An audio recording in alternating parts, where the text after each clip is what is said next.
오늘은 우리는 하나님의 계획 안에 있습니다 라는 제목으로 함께 말씀 나누도록 하겠습니다.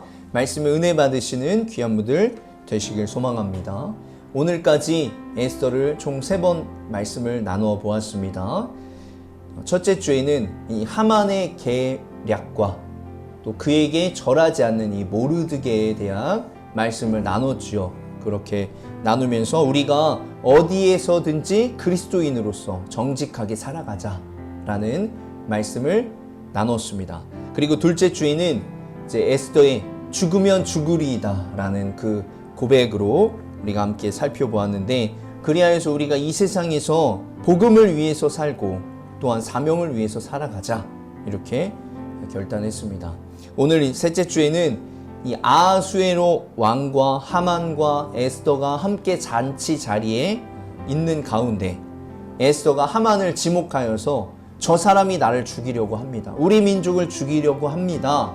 라는 그 내용으로 결국 이 왕이 그 에스더의 청을 들어주어서 하만을 죽임으로써 이스라엘 민족이 살아나는 그런 내용을 함께 나누도록 하겠습니다. 시점을 좀 더 과거로 돌려서 말씀을 나누어 보면 좋을 것 같은데, 에스더 5장 1절 2절입니다.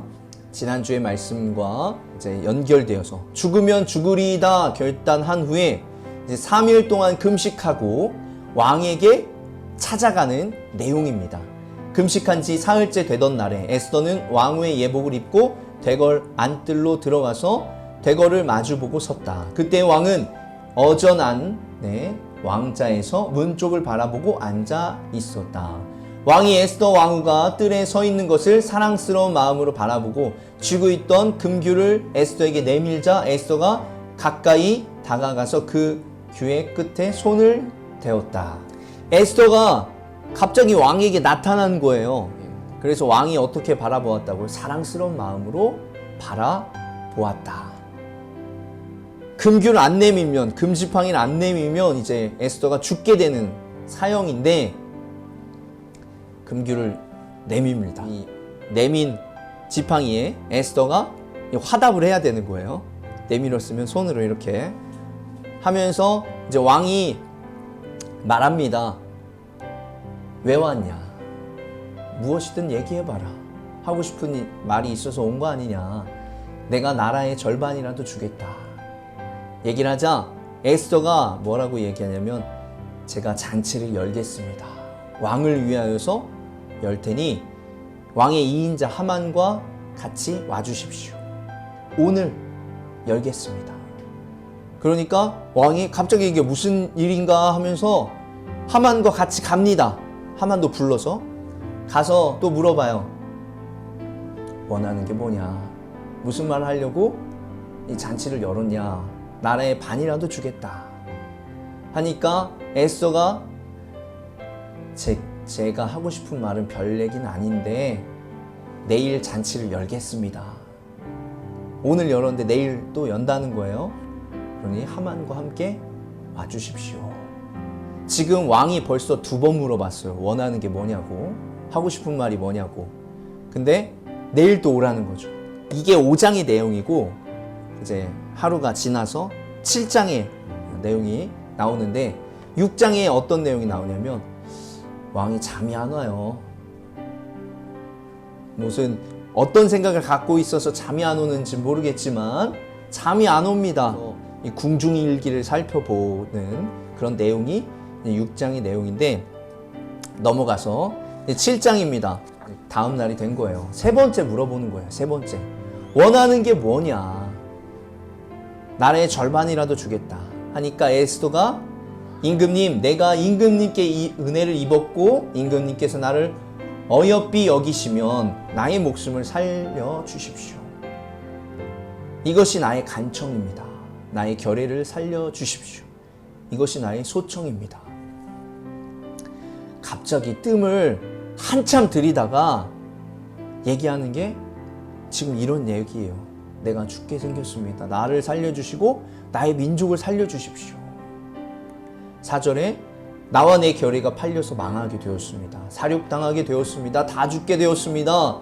우리가 남종이나 여종으로 팔려가기만 하여도 내가 이런 말씀 드리지 않을 것입니다. 그치만 그만한 일로 임금님께 걱정을 끼쳐드리지 않을 것입니다. 이 결의가 팔리지 않았는데 왜 팔렸다고 얘기하냐면 하만이 돈을 주고 산 거나 다름없다는 거예요. 사서 다 죽인다는 거죠. 4절 우리 개역개정에는 왕의 손해를 보충하지 못하였으리이다 하니 이렇게 써있죠. 이 내용이 무슨 얘기냐면 다른 사람이 사서 팔면, 노예로라도 팔면 왕에게 손해를 끼치지 않는 건데 샀는데 다 죽여요. 그건 손해라는 얘기예요. 왕이 어떠한 태도를 취할지 예측이 안 되니까 객관적으로 얘기하는 거예요. 그래도 아무리 소수 민족이라고 해도 다 죽는 거는 왕에게 손해라. 이렇게 이야기를 하고 있는 거죠. 그러자 왕이 누가 그렇게 한단 말이냐 하니까 에스더가 그 대적, 그 원수는 바로 이 흉악한 하만입니다. 에스더의 대답이 떨어지자마자 하만은 왕과 왕후 앞에서 사색이 되었다. 우리는 성경을 알고 있으니까 에스더가 이스라엘 민족인지 알죠. 그러나 하만은 알질 못했어요. 왕과 2인자가 왕비와 함께 술자리를 여는데 갑자기 이게 무슨 날벼락 같은 그런 얘기예요. 왕비가 이 이스라엘 사람이라는 걸 꿈에도 생각을 못한 거예요. 그러니까 이 사색이 되었다. 다른 말로 공포에 질렸다는 거예요. 반전이라고도 할 수 있죠. 뒤통수를 그냥 세게 얻어맞은 그런 상황이 지금 벌어진 거예요. 이 2인자 정도 되면 머리가 잘 돌아가죠. 나는 이제 죽었구나. 이 분위기를 보니까 왕이 계속 뭐라고 했어요? 나라의 절반이라도 주겠다.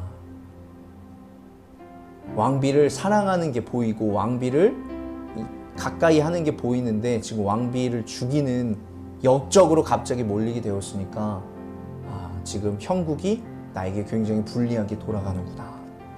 왕은 화가 머리끝까지 나서 술잔을 내려놓고 자리에 일어나서 왕궁 안뜰로 나갔습니다. 하만이 이성적인 사람이라면 다른 행동을 취할 수도 있겠어요. 근데 지금 눈앞에 보이는 게 없는 거예요. 그러니까 어떻게 해요? 왕비에게 가가지고 제발 살려주십시오.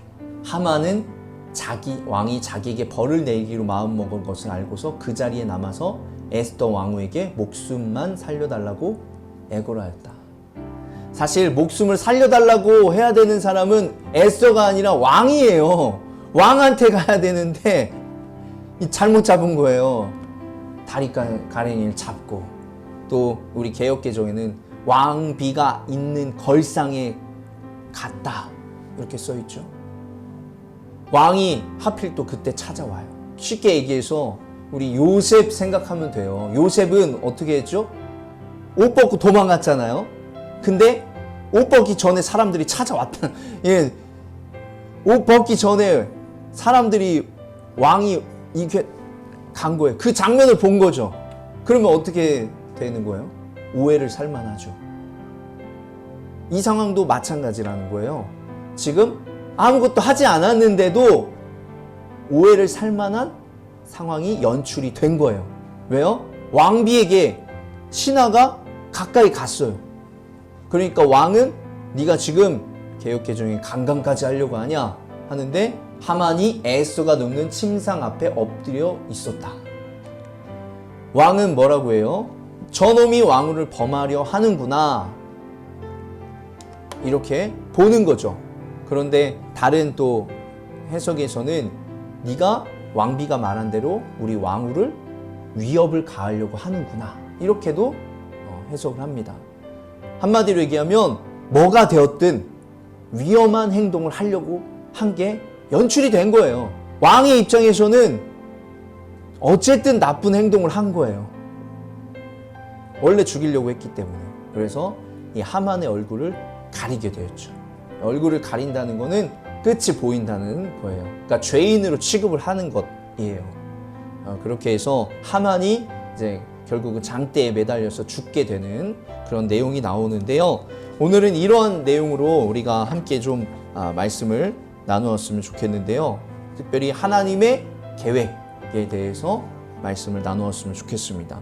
지난 시간에 이스라엘의 구원을 받을 수 있는 방법이 딱 하나 있다고 했어요. 어떤 거였죠? 에스더를 통한 방법밖에 없어요. 에스더밖에 없다는 거예요.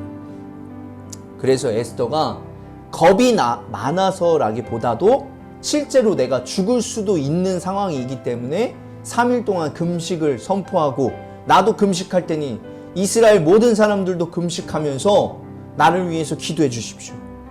그리고 내가 왕에게 죽으면 죽으리이다, 나아가겠습니다. 이렇게 나아갔죠. 그런데 감사하게도 왕이 금규를 내민 거예요. 그래서 에스더가 오늘 또 하만, 저 사람, 우리 민중을 죽이려고 한 사람이 하만입니다 얘기했을 때 왕이 하만을 역적으로, 적으로 생각하면서 결국은 죽이게 되었는데, 민족의 영웅이 된 거예요, 에스더가. 근데 우리가 생각해야 봐야 될 지점이 바로 이 두 지점입니다. 뭐냐면 에스더서에서 상당히 많이 등장하는 내용이 뭐냐면 우연히도, 운 좋게 라는 내용이 많이 나와요. 직접적으로 나오는 건 아니지만 우연의 일치로 이런 내용들이 많이 나와요. 에스더는 운이 굉장히 좋은 여인인 거예요. 이방 여인이 왕비까지 된다? 쉽지 않은 거죠. 보통 뭐 얼굴이 이쁜 사람이 한두 명이겠습니까? 많잖아요, 얼굴 이쁜 사람은. 그러나 왕의 선택을 받는 것은 굉장히 운이 좋았던 거예요. 그리고 또 왕에게 나아갔는데, 30일 동안 부르지 않는 왕에게 나아갔는데 사랑스러운 마음이 생겼어요. 그리고 금지팡이를 내밀어요. 그것도 역시 운이 좋았다라고 볼 수 있는 거예요. 쉽지 않은 일이죠. 그리고 또 제비를 뽑았죠, 하만이. 언제 이스라엘 민족을 죽일까? 1월 달에 제비를 뽑았는데 1월부터 12월 중에 몇 월이 뽑혔어요? 12월이 뽑히는 거예요. 제일 긴 기간에 뽑히는 거예요. 그리고 아까 왕이 잠이 오지 않아서 궁중일기를 살펴보는데 하필 어떤 내용을 살펴요? 모르드게가 왕을 죽이려고 하는 그 음모를 고발하는 내용을 읽게 돼요. 그러면서 모르드게에게 상을 줬냐? 안 줬습니다. 아, 그래? 그러면은 하만을 불러라. 하만에게 얘기해줘. 나의 이 생명을 살린 사람을 내가 어떻게 보상을 해줘야 되냐 하니까 하만이 자기한테 하는 얘기인 줄 알고 아이디어를 내죠. 그래서 왕의 모자, 왕의 이 옷을 입혀서 나귀를 타고 사람들 앞에서 선포하게, 사람들이 다 볼 수 있게 해야 된다, 이렇게 이야기를 하죠. 그래서 알고 보니까 이제 모르드게 얘기였던 거죠. 이런 것도 굉장히 운 좋다고, 우연이라고 볼 수 있는 내용이에요. 그리고 그 다음에 에스더가 하만입니다 했을 때, 사실은 에스더가 왕에게 신임을 얻고 있다고, 그러니까 왕이 분명하게 나의 편이다라고 생각을 했다면 그 한 얘기하고 끝났어요. 저 사람이 우리를 죽이려고 했습니다, 나를 죽이려고 했습니다 하고 끝났는데 왜 손해봅니다 이런 얘기를 왜 했겠어요? 불안하니까 뭐라도 더 얘기하려고 한 거예요. 그런데 왕이 그걸 또 받아들여 줬잖아요. 이런 게 굉장히 운이 좋다라고 볼 수 있어요. 근데 운이 좋은 게 몇 개나 이어지는 거예요, 지금? 천운의 사람이니까요. 뭐냐면 이것이 하나님께서 에스더서를 통해서 말씀하시는 하나님의 역사라는 거예요. 역사. 역사가 뭐예요? 하나님이 일하셨다. 하나님의 역사는 물론 이 세상이 사람을 통해 돌아가요. 그렇지만 그렇게 보이지만 실상은 하나님께서 보이지 않는 곳에서 일하신다.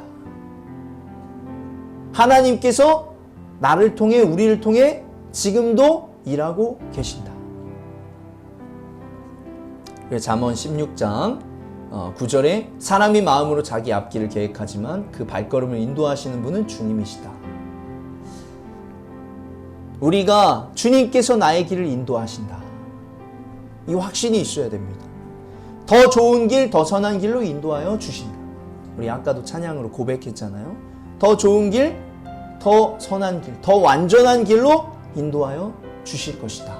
이런 확신을 가지고 살아가야 될 줄로 믿습니다. 우리가 보기에는 하나님께서 우리가 그렇게 기도했는데도 좋은 길로 인도하시지 않는 것 같아 보여요? 그렇지만 주님께서 분명히 하나님이 보시기에 더 좋은 길로 인도해 주실 것입니다. 우리의 상황에서 더 좋은 길, 더 선한 길로 인도하여 주신다 라는 것이에요. 왜요?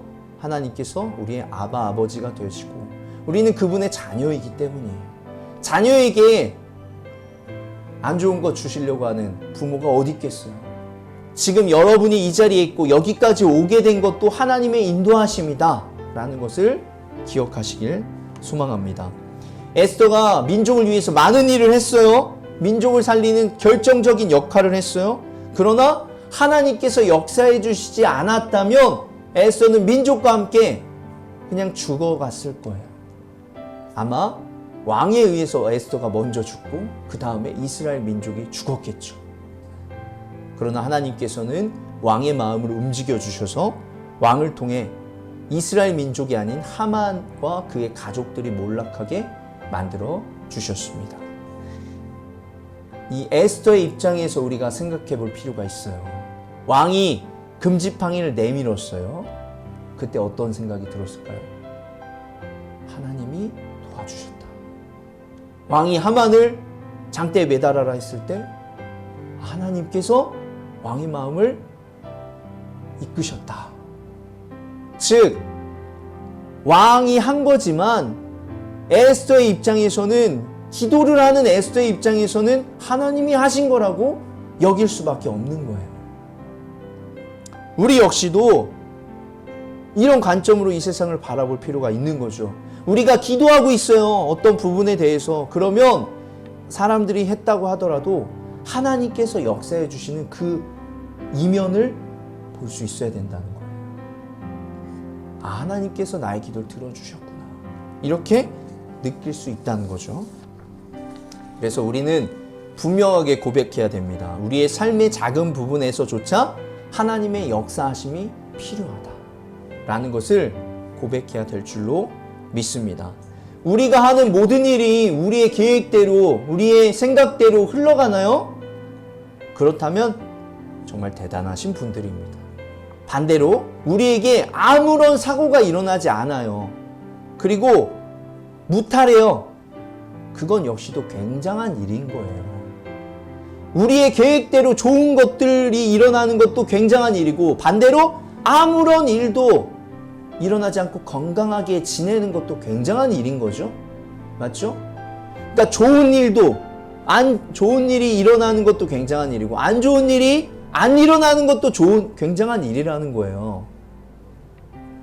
그런데 우리의 삶이 그러냐는 거죠.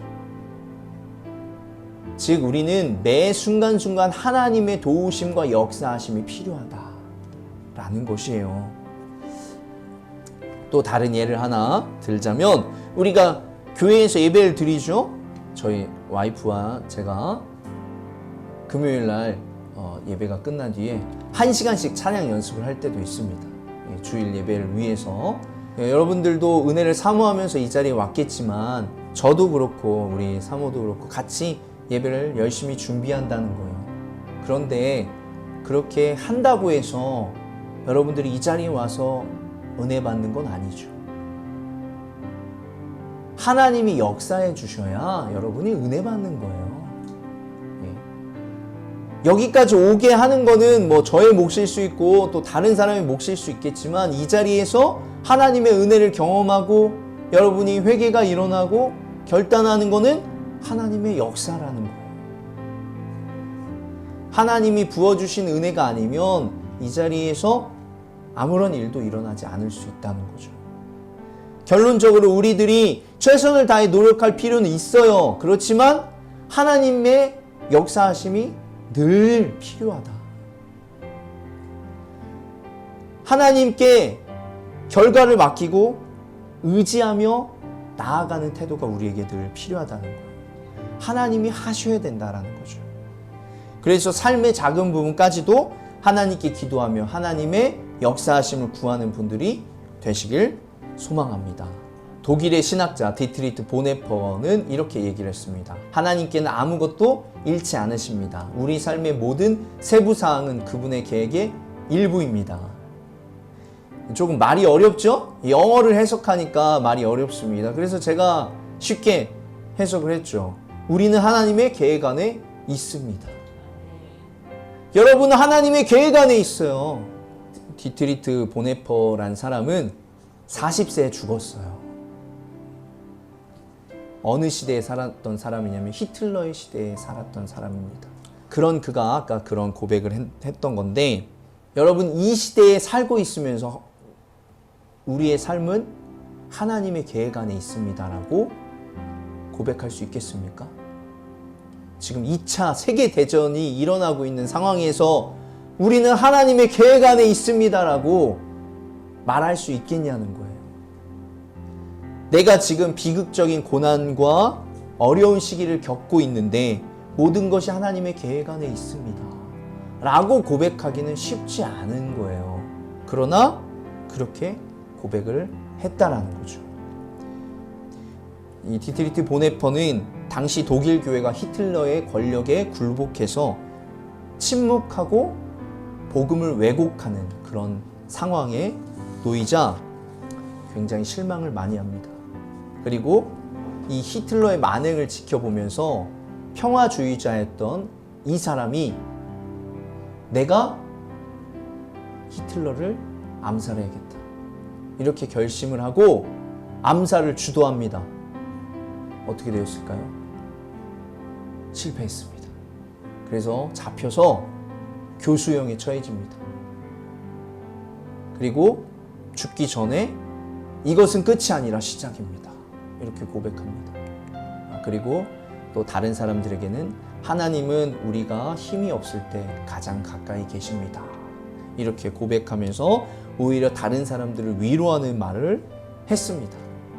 말씀을 마무리합니다. 저는 에스더와 이 보네퍼를 보면서 같은 느낌을 받았어요. 뭐냐? 자신의 목숨을 내걸고 민족을 구한 에스더. 또한 자신의 목숨을 내걸었지만 아무것도 하지 못한 이 신학자 디트리트 보네퍼.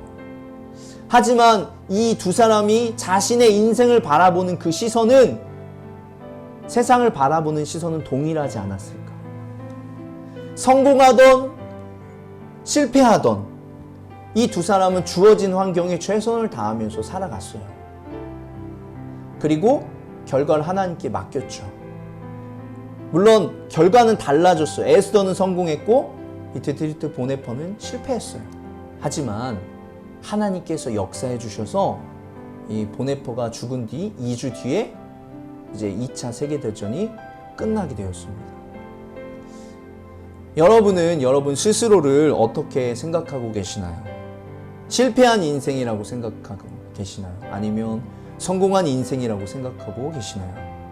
하나님께서는 이 세상을 지금도 다스리고 계십니다. 여러분의 인생이 실패하였다고 생각하더라도, 아니면 성공하였다고 생각하시더라도 하나님이 없는 삶은 아무런 의미가 없고 공허할 수 있습니다. 반대로 여러분의 인생이 실패하고 성공하든 하나님을 의지하며 하나님과 함께 살아가고 계신다면, 그러면 하나님께서는 분명히 여러분의 삶에 함께 하시고 인도하시고 역사해 주실 것이다. 여러분은 하나님의 계획 안에 있습니다. 우리 같이 한번 따라해볼까요? 나는 하나님의 계획 안에 있습니다. 여러분의 삶이 어떠하든지 여러분의 인생을 주관하시는, 이끄시는 하나님을 의지하며 믿음으로 나아가시는 분들 되시기를 주의 이름으로 축복합니다. 아멘.